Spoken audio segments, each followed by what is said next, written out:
Hi, I am in beautiful Samos Island for the Greek Orthodox Easter, and I'd like to share a few things that I have learned while being here.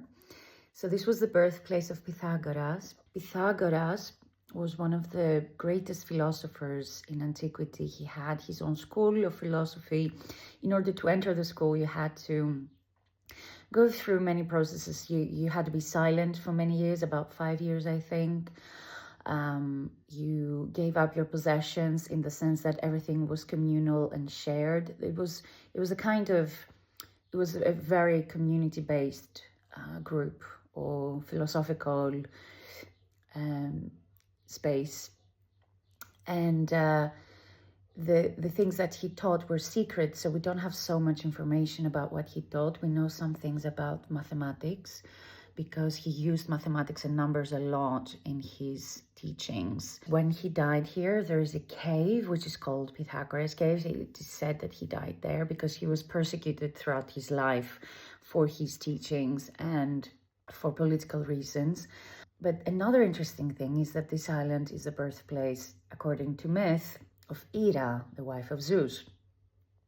And it is said she was born under a chaste tree, which is interesting because chaste tree is also a sacred plant for Demeter, and it is a plant that is connected very much with the feminine and with hormones and the hormonal system. It is used for women's hormonal balance. And Hera was also married to Zeus here. So for that reason, there is a huge temple of Hera, the Ireon, on the other part of the island. I'm in Vathim. It's on the other side in Ireon.